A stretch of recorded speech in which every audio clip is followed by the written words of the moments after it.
एक ऐसा किलर जिसने भारत की सबसे सुरक्षित जेल मानी जाने वाली तिहाड़ जेल से 2 बार भागने का कारनामा कर दिखाया। उसने नेपाल की डेथ पेनल्टी से बचने के लिए भारतीय कानून का इस्तेमाल किया और भारतीय पुलिस को उसकी चालाकी की कानों कान खबर तक नहीं हुई। ये वो कैदी था जिसने तिहाड़ से भागने के लिए गोलियों की नहीं बल्कि मिठाई का सहारा लिया। इस कैदी ने कई टूरिस्ट्स को लूट कर उनकी पहचान हासिल की और उनके नाम से उन्हीं के देश में क्राइम को अंजाम देता रहा। ये वो कैदी है जिसे एक क्रिमिनल से सेलिब्रिटी की तरह ट्रीट किया गया, जिसे आज दुनिया द सर्पेंट, द बिकिनी और चार्ल्स शोभराज के नाम से जानती हैं। लेकिन ये है कौन? चलिए डिटेल में जानते हैं। 16 मार्च और साल था 1986, जब भारत की राजधानी दिल्ली में बनी तिहाड़ जेल से एक इंटरनेशनल क्रिमिनल फरार हो गया। वो भी बिना कोई गोली चलाए, बिना कोई सुरंग खोदे और बिना किसी बाहरी मदद के। उसने खामोशी से जेलरों को नशीली दवा से बेहोश किया और चालाक हीरो की तरह सीना तान कर तिहाड़ से बाहर निकल आया। और इस शातिर अंतर्राष्ट्रीय अपराधी का नाम था चार्ल्स शोभराज, जिसे दुनिया ने the serpent, the bikini killer जैसे अनेकों नामों से नवाजा था। चार्ल्स वो शातिर कैदी था जिसने माफियाओं, गुंडों, सबसे खूंखार कैदियों के दिमाग दुरुस्त करने वाली तिहाड़ जेल में ही सेंध लगा दी थी। बात है 16 मार्च 1986 की, जब तिहाड़ जेल की सुबह आम दिनों की तरह खामोश थी। गार्ड्स पहरे पर थे, कैदी सेल में बंद थे और सब कुछ ठीक चल रहा था। लेकिन आज का दिन तिहाड़ जेल की सुरक्षा प्रणाली पर सवाल उठाने वाला था, जिसकी वजह था चार्ल्स शोभराज, जिसने जेल अधिकारियों से कहा कि उसका आज बर्थडे है और वो चाहता है कि वो भी उसकी खुशी में शरीक हो। इस छोटी सी रिक्वेस्ट के पीछे कितनी बड़ी साजिश छुपी थी, अधिकारी ये समझ ही नहीं पाए। गार्ड्स, कर्मचारी और अधिकारियों ने मिलकर चार्ल्स का बर्थडे सेलिब्रेट किया, केक काटा, मिठाइयाँ बांटी। पर कुछ देर बाद ही जेल अधिकारी और गार्ड्स सब बेसुध होकर गहरी नींद में सो गए, क्योंकि चार्ल्स ने चुपके से केक और मिठाई में ट्रैंक्विलाइजर नाम की बेहोशी की दवा मिला दी थी। बस जेल प्रशासन के ढेर होते ही शोभराज ने बड़े इत्मीनान से ताला खोला और किसी वीआईपी की तरह तिहाड़ से बाहर निकल गया, मानो उसने पहले ही जेल का मेन दरवाज़ा खुलवाने की जुगाड़ कर रखी थी। भागने की वारदात जितनी खामोशी भरी थी, उसकी खबर उतनी ही हंगामे से भरपूर थी, क्योंकि ये पहली बार था जब कोई कैदी इतनी खामोशी से खुलेआम जेल से भागा हो। इसलिए भारत भर में चार्ल्स का नाम गूंजने लगा और हर कोई ये जानना चाहता था कि ये शातिर कैदी है कौन। तो इसका जवाब जानने के लिए आपको चलना होगा साल 1944 में, जब 6 अप्रैल को वियतनाम के साइगॉन में चार्ल्स शोभराज का जन्म हुआ। चार्ल्स की मां ट्रान लोआंग फन वियतनामी मूल की थी, जबकि पिता शोभराज हथचंद भवानी भारतीय मूल के थे, जो उस समय वियतनाम और फ्रेंच इंडोचाइना में रहते थे। इसी बीच ट्रान लोआंग और शोभराज की मुलाकात हुई और दोनों बिना शादी के लिव इन में रहने लगे, जिसके बाद चार्ल्स का जन्म हुआ। लेकिन पिता ने उसे अपनाने से इनकार कर दिया और ट्रान लोआंग को चार्ल्स के साथ बीच मझधार में ही छोड़ दिया, जिससे चार्ल्स का बचपन बहुत मुश्किलों में बीता। और ये मुश्किलें तब और बढ़ गईं जब ट्रान लोआंग ने एक फ्रांसीसी सेना अधिकारी से शादी कर ली। यानी अब माँ का प्यार भी बढ़ चुका था, इसलिए वो चार्ल्स पर ज्यादा ध्यान नहीं देती थी। अब क्योंकि ट्रान लोआंग के पति फ्रांस के थे, तो इसलिए चार्ल्स कभी फ्रांस, कभी वियतनाम, तो कभी दूसरे देशों में रहा।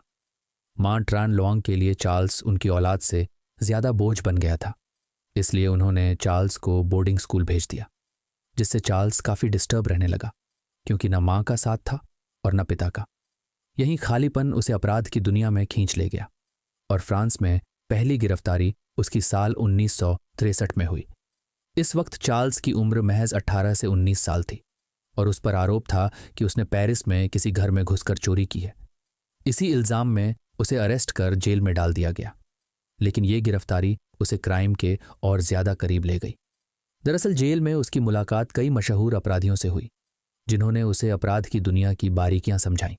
और जेल से रिहाई मिलने के बाद चार्ल्स इन्हीं चोरों की गैंग से जुड़कर बड़ी बड़ी चोरियों को अंजाम देने लगा। चार्ल्स की पर्सनैलिटी और बातें इतनी अट्रैक्टिव थीं कि कोई भी उसके झांसे में फंस जाता था। इसलिए उसने जेल में रहते हुए भी जेल अधिकारियों को ऐसी घुट्टी पिलाई थी कि उन्होंने चार्ल्स के कहने पर उसे जेल में बुक्स पढ़ने के लिए दे दी और साथ ही उसके साथ काफ़ी अच्छे से बर्ताव भी किया। जेल से रिहाई के बाद चार्ल्स ने चोरी चकारी का काम जारी रखा और इसी बीच उसकी मुलाकात हुई फ्रांसीसी लड़की चैंटल कंपेनियन से, जो चार्ल्स की पहली मोहब्बत बनी और 1970 के दशक में दोनों ने शादी भी कर ली। लेकिन उसने अपराध की दुनिया से ताल्लुक नहीं तोड़ा, बल्कि अब तो वो और ज्यादा खतरनाक बन चुका था, जिसका असली रूप सामने आया था साल 1972 में। इस दौरान हिप्पी आंदोलन खूब तूल पकड़ रहा था।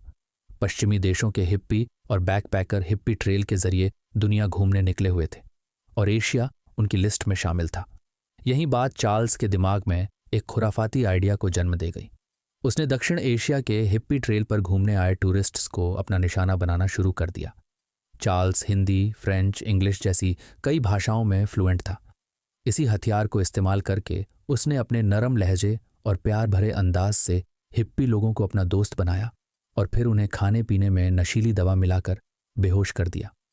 जिसके बाद चार्ल्स ने उनके पैसे, जेवर, passport, ID card, credit card सब चुरा लिए और कई बार तो उसने विक्टिम की ही पहचान लेकर उनके देशों में क्राइम को अंजाम दिया और अपनी पहचान छुपाकर अलग अलग देशों में घूमता फिरता रहा। कभी चार्ल्स अलैन गौतियर बनकर जौहरी का ढोंग रचता, तो कभी डेनियल नाम से लोगों से मिलता और उनसे दोस्ती कर आखिर में उन्हें लूट कर फरार हो जाता। पुलिस प्रशासन ने उसे bikini killer, splitting killer, the serpent जैसे नाम दिए थे। बिकिनी किलर उसे इसलिए कहा गया क्योंकि कई जवान लड़कियां बीच पर बिकिनी पहने डेथ पाई गई थीं और उनका कातिल कोई और नहीं बल्कि चार्ल्स ही था, जो पुरुषों के साथ साथ महिलाओं को भी लूटता था। और जब कोई महिला उसकी बात नहीं मानती तो वो या तो उन्हें जहर देकर मार देता या फिर गला दबाकर। इस तरह चार्ल्स ने 1970 से 1976 के बीच दक्षिण एशिया में करीब 12 से 25 लोगों को अपना शिकार बनाया था और करीब 6 से 8 लड़कियों की जान ली थी। कई डेड बॉडीज की पहचान छुपाने के लिए चार्ल्स ने उन्हें जला दिया था और कई जली हुई बॉडीज बैंकॉक के पास पट्टाया बीच पर भी मिली थीं।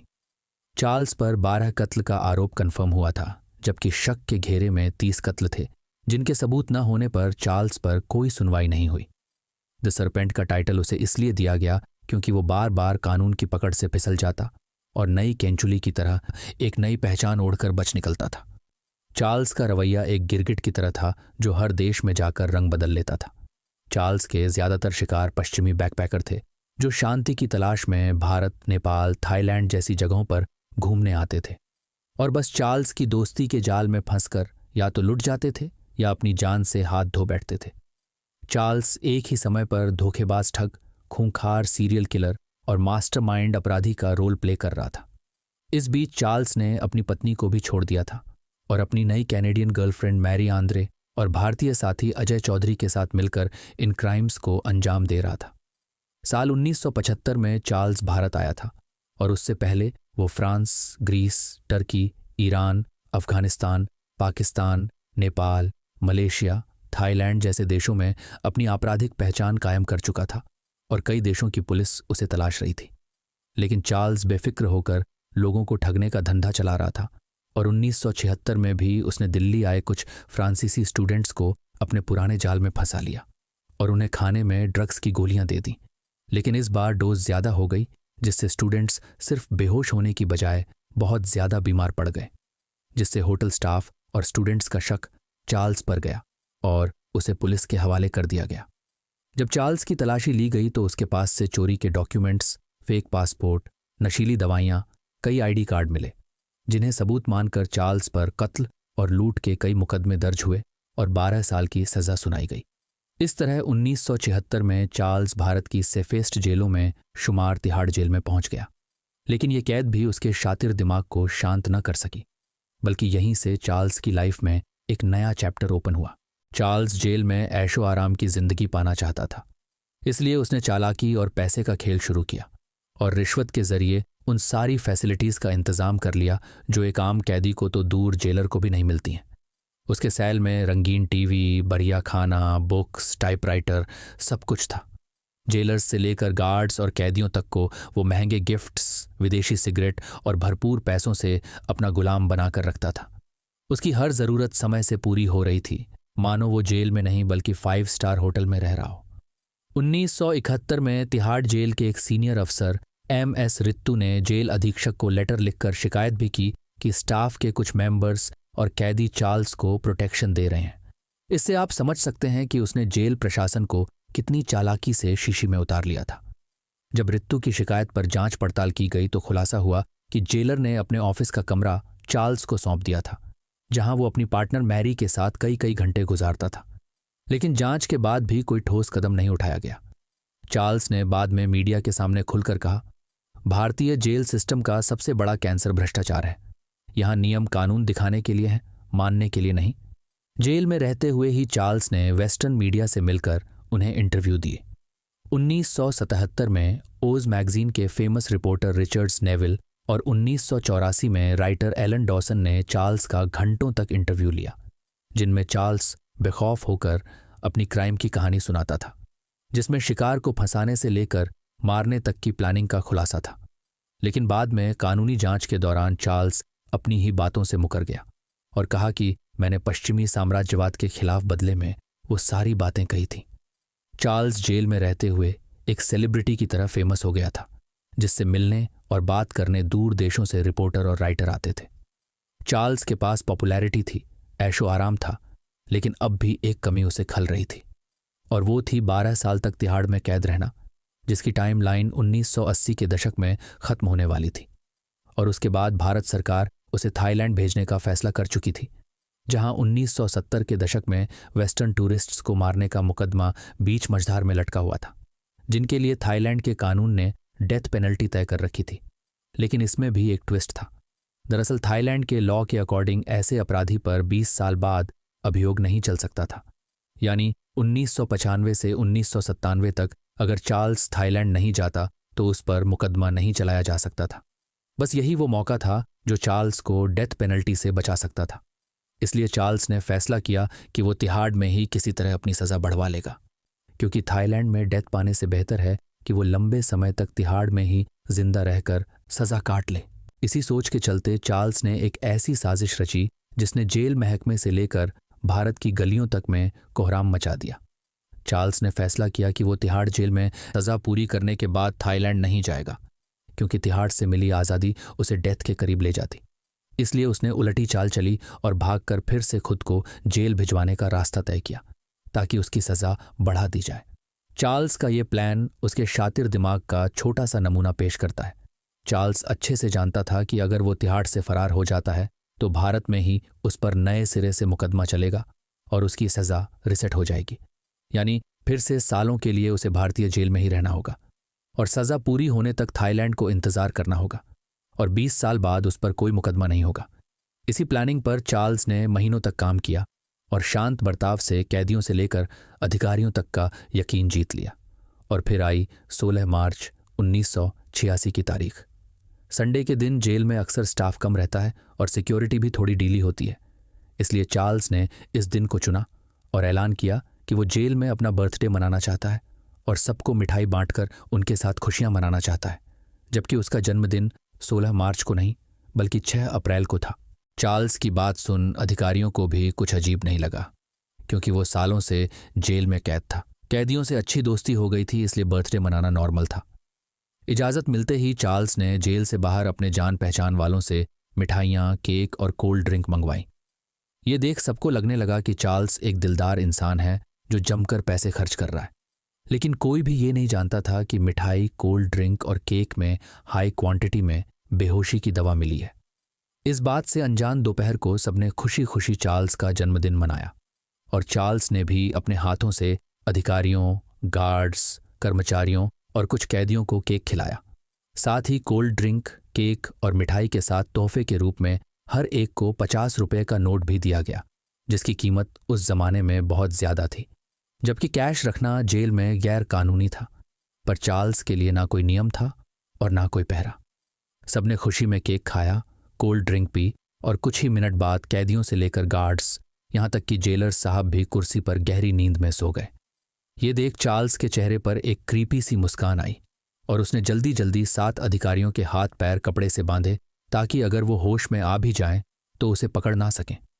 इसके बाद वो तहखाने नुमा गलियारों को पार कर मेन गेट तक पहुंचा और हैरानी की बात यह रही कि पहरे पर मौजूद गार्ड्स ने भी उसे रोकने टोकने की कोशिश नहीं की, क्योंकि इनमें से ज्यादातर नशे में बेसुध थे, जबकि बाकी चार्ल्स को अच्छे से जानते थे कि वो अक्सर मेन गेट के पास आता जाता रहता है। लेकिन इस बार वो भागने वाला है, ये किसी को अंदाजा नहीं था। शक करने की सबसे बड़ी वजह यह भी थी कि अब तक जेल का माहौल एकदम शांत था। ना कोई भगदड़ थी, और न चार्ल्स के भागने पर कोई शोर शराबा। इसलिए गार्ड्स को भी चार्ल्स पर रत्ती बराबर शक नहीं हुआ। और यहीं इस एस्केप मिशन की सबसे बड़ी कामयाबी मानी जाती है, क्योंकि चार्ल्स ना तो बाकी कैदियों की तरह छुपकर भागा और ना ही उसके सेल से निकलने पर कोई हंगामा हुआ, बल्कि वो तो किसी वीआईपी या अधिकारी की तरह जेल से आज़ाद हो गया था और अपने 3-4 भरोसेमंद साथियों को भी जेल की 4 दीवारी से आज़ाद करके ले गया था, वो भी जेल के मेन गेट से। बीबीसी के अकॉर्डिंग उनकी संख्या करीब 12 बताई जाती है। ना कोई वार्निंग, ना कोई सायरन और ना कोई गोली, बस एक क्रीपी सी मुस्कान से खिलता चेहरा और शातिर दिमाग तिहाड़ की सुरक्षा व्यवस्था पर बदनामी का धब्बा लगा गया। चार्ल्स जब जेल से बाहर निकला तो उसे रिसीव करने के लिए एक कार पहले से खड़ी हुई थी, जिसके लिए ऐसा कहा जाता है कि चार्ल्स ने रिश्वत देकर गाड़ी का पहले से ही इंतजाम कर रखा था। और ये रिश्वत का खेल जेल की 4 दीवारी में खूब धड़ल्ले से चल रहा था, जिसके दम पर चार्ल्स 10 गुना 12 फीट के सेल में अकेला रहा करता था। उसको जेल में सी क्लास के कैदी नौकर के तौर पर मिले हुए थे, जो उसकी मालिश करते, उसके कपड़े धोते, यहाँ तक कि उसका अलग खाना भी बनाते थे। चार्ल्स के सेल में किताबों से भरी एक शेल्फ मौजूद थी, साथ ही एक पलंग, मेज और बैठने के लिए कुर्सी भी दी गई थी। ऐसी अनेकों सुविधाओं के चलते उसका सेल एक स्टूडियो अपार्टमेंट की तरह लगता था। जब भी किसी कैदी को किसी चीज़ या पैसों की ज़रूरत होती तो चार्ल्स उनकी हर तरीके से मदद करता था और रिपोर्ट्स के मुताबिक जेल में मिलने वाली सुविधाओं के बदले जेल प्रशासन को भी घूस खिलाता था। यही वजह थी कि वो अपने आप को कैदियों और जेल स्टाफ दोनों का ही नेता समझता था। तिहाड़ जेल में चार्ल्स का रौब इतना ज्यादा था कि कैदी उसे चार्ल्स साहब कहकर पुकारते थे। इसी अंदाज, रुतबे और दादागिरी को देखते हुए सितंबर 1981 में इंडियन एक्सप्रेस ने एक खबर छापी थी, जिसमें लिखा था, तिहाड़ जेल में चार्ल्स शोभराज का सिक्का चलता है। जबकि उसी साल people's union of civil liberties की रिपोर्ट में कहा गया कि जेल के अंदर शोभराज और उसके दोस्तों ने अपने अड्डे बना रखे हैं, जहां से वो अपना कामकाज चलाते हैं। अगर कोई उनका विरोध करता तो चार्ल्स और उसके दोस्त मारामारी पर उतर आते थे। चार्ल्स के दोस्तों में बैंक डकैती करने वाले सुनील बत्रा, विपिन जग्गी और रवि कपूर जैसे नाम शामिल थे, जो सभी अच्छे परिवार से ताल्लुक़ रखते थे।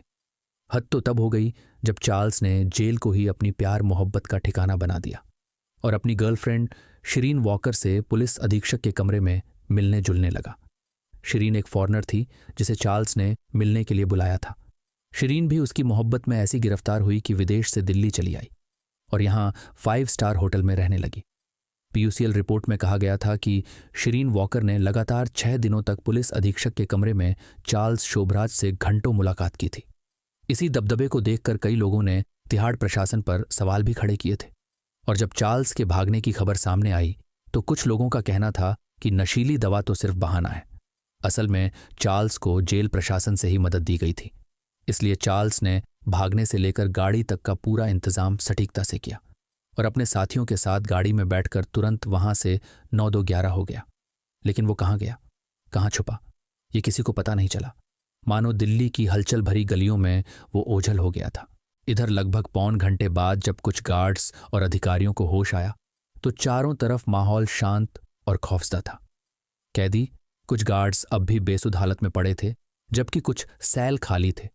ये देख तुरंत इमरजेंसी अलार्म बजाया गया, लेकिन तब तक चार्ल्स जेल प्रशासन की कैद से फरार हो चुका था और ये एस्केपिंग किसी थ्रिलर सस्पेंसफुल फिल्म की तरह थी, जिसमें ना कोई सुरंग खोदी गई, ना कोई गार्ड होस्टेज बना और ना ही वर्दी बदलकर नए भेष में चार्ल्स चोरी छुपे बाहर निकला। सिर्फ मीठी जहर भरी गोलियां और मीठी बातों ने जेल प्रशासन की आंखों में धूल झोंक दी थी। धीरे धीरे फरारी की यह खबर जंगल की आग की तरह भारत भर में फैल गई। क्योंकि मामला राजधानी दिल्ली में बनी तिहाड़ जेल से जुड़ा था, इसलिए भारतीय पुलिस ने तुरंत पूरे देश में अलर्ट जारी कर दिया। इंटरपोल को खबर भेजी गई और संसद तक में ये मामला तूल पकड़ने लगा, क्योंकि विपक्षी नेता दिल्ली सरकार पर नाकामी का ठप्पा लगा रहे थे। इतनी बड़ी फरारी को देखते हुए प्रधानमंत्री राजीव गांधी की सरकार ने तुरंत एक्शन लेते हुए तिहाड़ जेल के 7 अधिकारियों को गिरफ्तार कर लिया। साथ ही फर्जी बर्थडे पार्टी की भी जांच पड़ताल करने को कहा गया। इस घटना ने केंद्र सरकार की सुरक्षा और कानून व्यवस्था पर सवाल खड़े कर दिए थे। तिहाड़ प्रशासन भ्रष्टाचार और नाकामी का चेहरा बन चुका था। जो जेल बड़े बड़े अपराधियों के पसीने छुड़ाने के लिए बनाई गई थी, अब वो एक मजाक बनकर रह गई थी। मीडिया में भी ये मामला गर्मा गया था। बेहद सरल तरीके से जेल ब्रेक, ना हथियार ना हिंसा, तिहाड़ से मेहमान की तरह निकल गया हत्यारा। इन टैगलाइंस ने चार्ल्स को भगोड़े से ज्यादा सेलिब्रिटी की तरह ट्रीटमेंट दिया था और लोगों ने उसे सुपर कॉन मैन, दुनिया का सबसे चालाक कैदी जैसे खिताब दी। देश भर की पुलिस अब चार्ल्स को पकड़ने में लगी हुई थी। दिल्ली, मुंबई, कोलकाता से लेकर भारत नेपाल बॉर्डर तक उसे तलाशा जा रहा था, जैसा कि चार्ल्स चाहता था। चार्ल्स का मकसद भागना नहीं बल्कि गिरफ्तार होकर अगली सजा पाना था, लेकिन उससे पहले उसे कुछ दिन आज़ादी की सांस लेनी थी। इसलिए चार्ल्स फरारी के बाद सीधा गोवा पहुंचा, जहां हिप्पी और वेस्टर्न टूरिस्ट्स का मेला लगा रहता था। लेकिन इस बार चार्ल्स ने किसी को अपना निशाना नहीं बनाया और खामोशी से रहता रहा। गोवा में कुछ हफ्तों तक चार्ल्स ने आज़ादी से बीच पर जिंदगी गुजारी। टाइम पास के लिए कैसीनो गया और पेट भरने के लिए रेस्टोरेंट्स। उसने छुपने की कोई कोशिश नहीं की, बल्कि चार्ल्स ने तो कई टूरिस्ट्स को अपने आपराधिक किस्से बड़े गर्व से सुनाए थे। गोवा के फेमस रेस्टोरेंट ओकोकेरो में वो बार बार देखा जाता था और अपनी खबरें अखबार में पढ़कर मन ही मन मुस्कुराता था। इसी रेस्टोरेंट से मुंबई पुलिस के काबिल इंस्पेक्टर मधुकर जेंडे को चार्ल्स की मौजूदगी की खबर मिली थी। बता दें, मधुकर ने 1970 के दशक में भी पुणे में चार्ल्स को पकड़ने की कोशिश की थी, पर अफसोस कामयाब नहीं हो सके। लेकिन अब वो कोई मौका नहीं छोड़ना चाहते थे। इसलिए फरारी के 3 हफ्ते बाद अप्रैल 1986 को मधुकर अपनी टीम के साथ शाम के वक्त रेस्टोरेंट पर घात लगाए बैठे थे और यहीं पर चार्ल्स अपनी बहादुरी के किस्से सुना रहा था।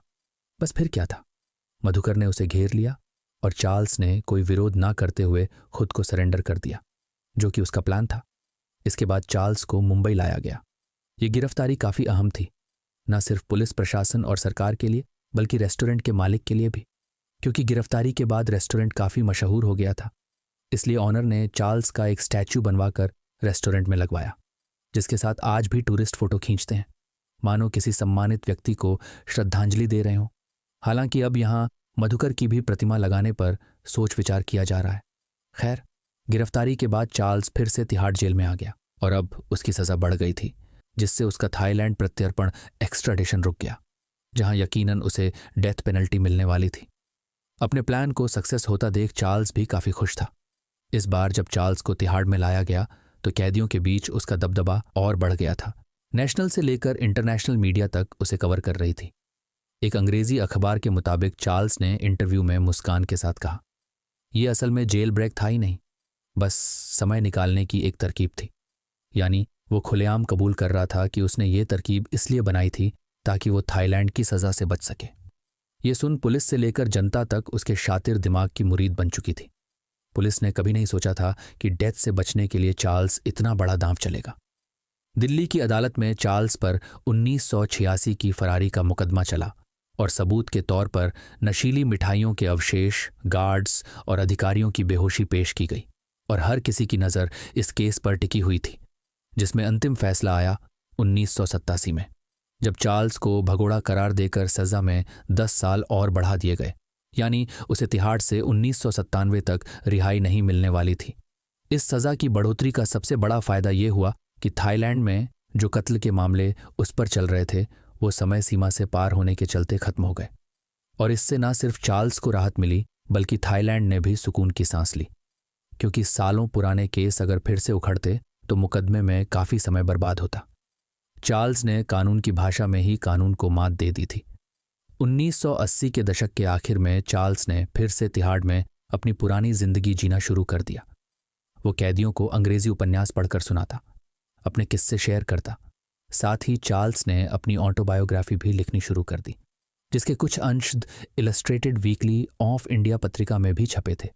हालांकि ये किताब पूरी कभी पब्लिश नहीं हुई, पर किताबों में डूबे रहने के कारण चार्ल्स की इमेज एक पढ़ाकू कैदी की बन चुकी थी। सालों की सज़ा पूरी करने के बाद फाइनली 17 फरवरी 1997 को 53 साल की उम्र में चार्ल्स को तिहाड़ जेल से आज़ादी मिल गई और उसने खुली हवा में सांस ली। लेकिन भारत सरकार उसकी चालाकी, शातिर अंदाज और हेरफेर को अच्छी तरह भांप चुकी थी। इसलिए चार्ल्स को तुरंत उसके मूल देश फ्रांस में डिपोर्ट करने का फैसला किया गया और रिहाई की शाम ही उसे दिल्ली के इंदिरा गांधी इंटरनेशनल एयरपोर्ट से पेरिस के लिए रवाना कर दिया गया। एयरपोर्ट पर जब रिपोर्टर्स ने उससे पूछा कि क्या वो अपने के ऊपर शर्मिंदा है, तो चार्ल्स ने मुस्कुराते हुए कहा, मैं तो बिजनेसमैन हूं, मेरे खिलाफ सब केस खत्म हो चुके हैं। ये कहकर चार्ल्स फ्लाइट में बैठ गया। भले ही भारत के न्याय कानून से चार्ल्स का नाता खत्म हो गया हो, लेकिन कहानी अभी बाकी थी। वो अब इंटरनेशनल मीडिया के लिए एक दिलचस्प चेहरा बन चुका था, जिसके लिए इंटरेस्टिंग टैगलाइंस लिखी जा रही थी, जैसे bikini killer fools India's toughest jail, serial killer sweet escape. France, Bharat और तमाम देशों में चार्ल्स की चर्चा होने लगी।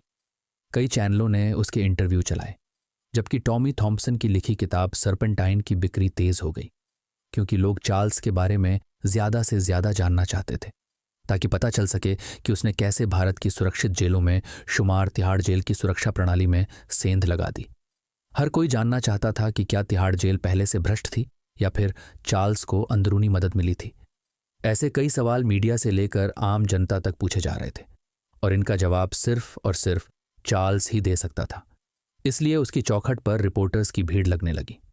1997 में जेल से निकलने के बाद चार्ल्स ने पेरिस में रहते हुए कई बड़ी बड़ी न्यूज़ एजेंसियों को इंटरव्यू दी, और हर इंटरव्यू के बदले बड़ी रकम वसूली, जिसे मीडिया हाउसों ने खुशी खुशी दिया भी। खुद को दुनिया के सामने एक मास्टरमाइंड की तरह पेश करने के लिए चार्ल्स महंगे सूट पहनता, शांत अंदाज में बात करता और सूट बूट में फोटोशूट कराना पसंद करता था। फ्रांस आते ही चार्ल्स ने ऐलान कर दिया था कि वो अपनी ऑटोबायोग्राफी लिखेगा और फिल्मों के राइट्स बेचेगा, और उसने ऐसा किया भी। रिपोर्ट्स बताती हैं कि चार्ल्स ने अपनी जिंदगी पर फिल्म के राइट्स लगभग $15 मिलियन में बेचे थे, यानी क्राइम ही उसका इनकम सोर्स बन गया था।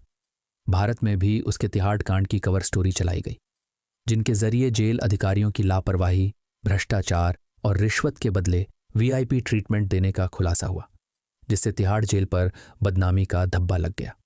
इस बदनामी को मिटाने के लिए तिहाड़ प्रशासन ने कई सुधार किए, जैसे कैदियों को दिए जाने वाले खाने पर सख्त कंट्रोल किया गया, स्टाफ का तबादला हुआ और कैदियों पर सख्त पहरा और बढ़ा दिया गया। दिन में कई कई बार गार्ड्स पहरा देने लगे, और यह सब हुआ चार्ल्स की वजह से, जो अब क्राइम जगत का एक जाना माना नाम बन चुका था, जिस पर कई किताबें लिखी गईं, जैसे थॉम्पसन की सर्पेंटाइन और रिचर्ड नेविल व जूली क्लार्क की the life and crimes of Charles सोबरज।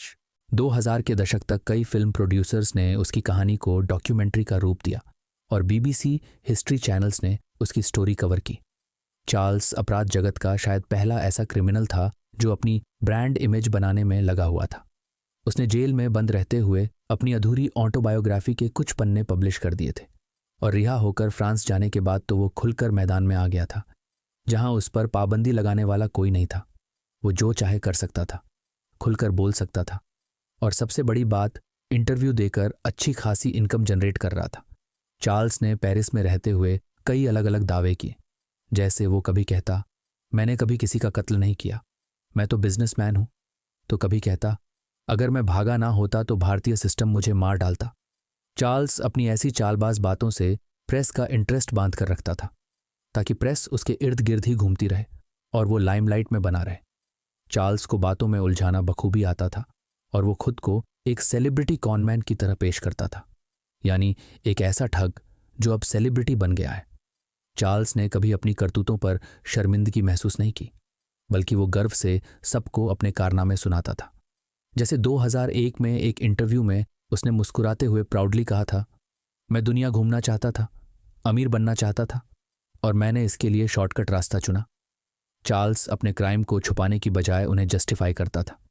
Charles का यही अंदाज लोगों को उसकी तरफ अट्रैक्ट करने की सबसे बड़ी वजह बना, जबकि साइकियाट्रिस्ट्स ने उसकी मेंटालिटी को देखते हुए कहा कि शोभराज एक नार्सिसिस्ट पर्सनैलिटी का मालिक है, यानी वो शख्स जिसे अपनी तारीफ करना और लाइमलाइट में रहना पसंद होता है, और तिहाड़ से भागने का मकसद भी पॉपुलैरिटी हासिल करना था, और यही हुआ भी।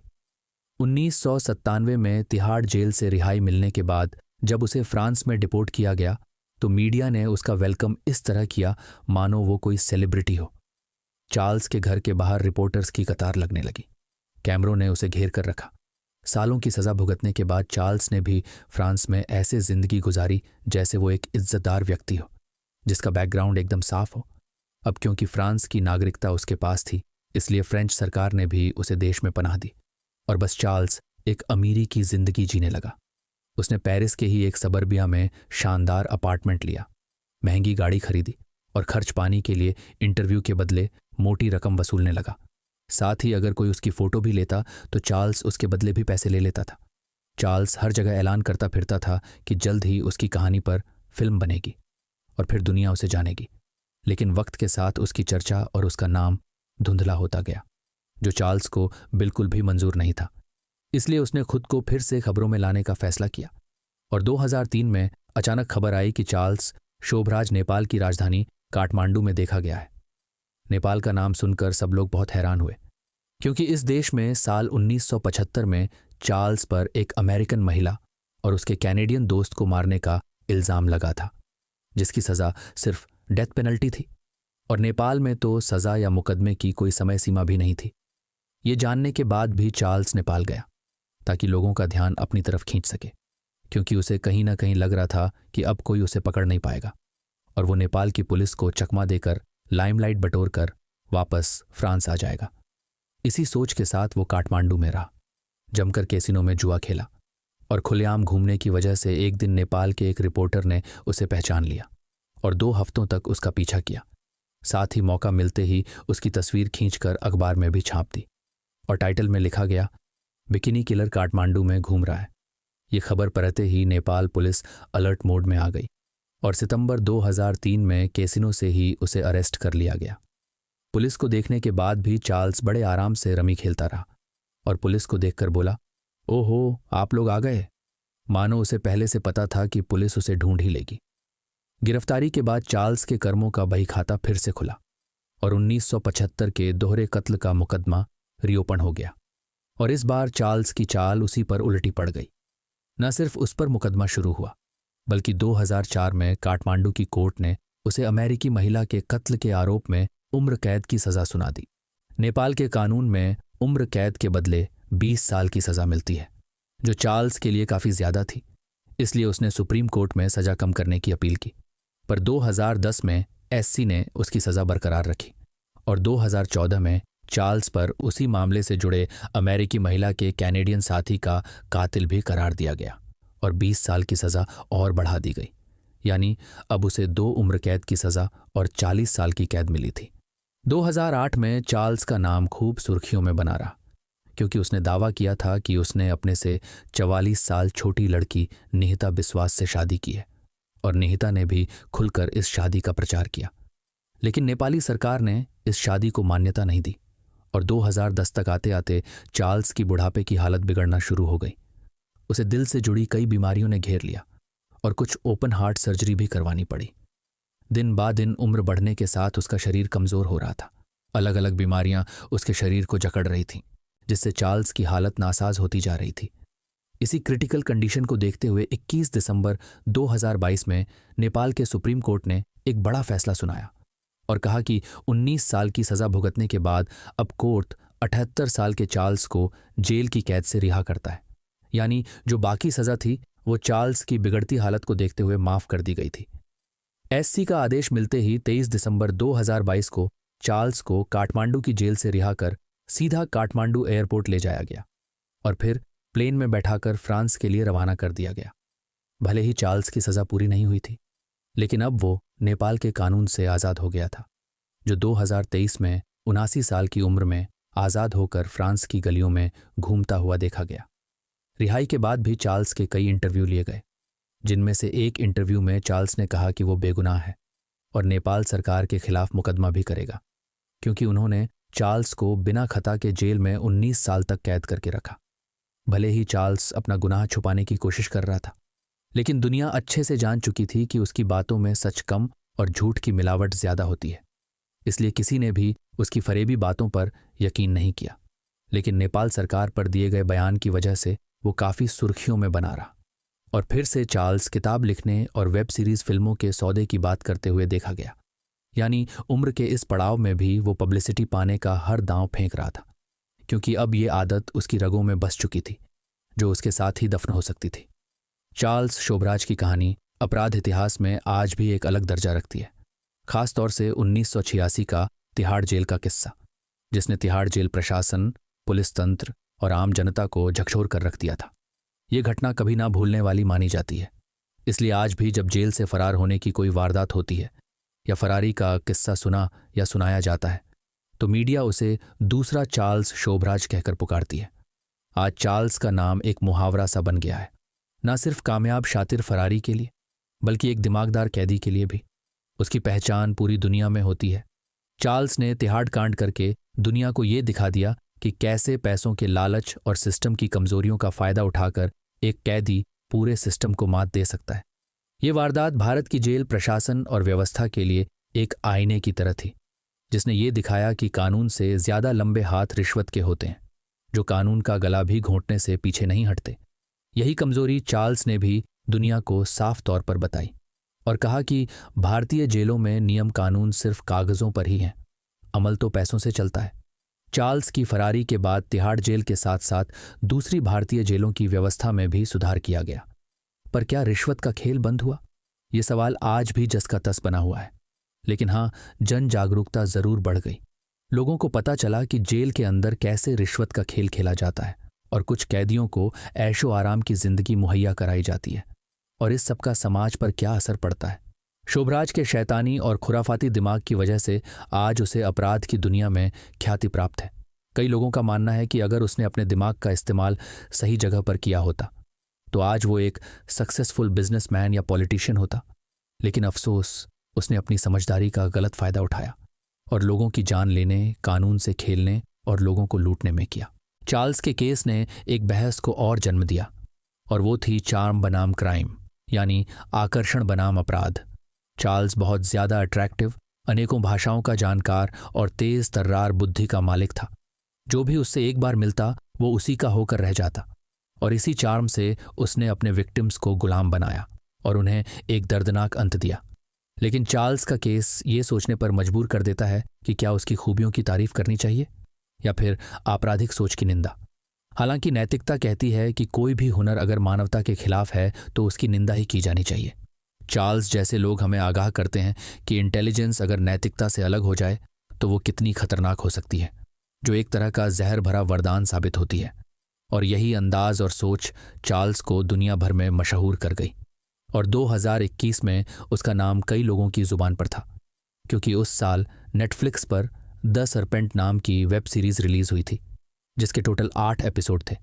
इसे बीबीसी और नेटफ्लिक्स दोनों ने मिलकर बनाया था, जो 1970 के दशक में चार्ल्स के अपराधों और गिरफ्तारी पर आधारित थी। इस सीरीज ने दुनिया भर के व्यूअर्स के सामने फिर से चार्ल्स की चालाकी और आपराधिक सोच ला दी थी। लाखों लोग जिन्होंने पहले चार्ल्स का नाम तक नहीं सुना था, वो भी इस सीरीज के जरिए चार्ल्स के बारे में जान सके। और कई दर्शक तो ये सोचने पर मजबूर हो गए कि क्या सच में कोई ऐसा भी कैदी हो सकता है। सीरीज के प्रोड्यूसर और राइटर ने इंटरव्यू में कहा कि चार्ल्स ने हकीकत में कुछ ऐसी हरकतें की थीं जिन्हें अगर सीरीज में दिखाया जाता तो लोग यकीन ही नहीं कर पाते कि यह सच है। सच में हकीकत कभी कभी कल्पना से भी ज्यादा अजीब और खतरनाक होती है, और चार्ल्स की कहानी इस बात का जीता जागता उदाहरण है।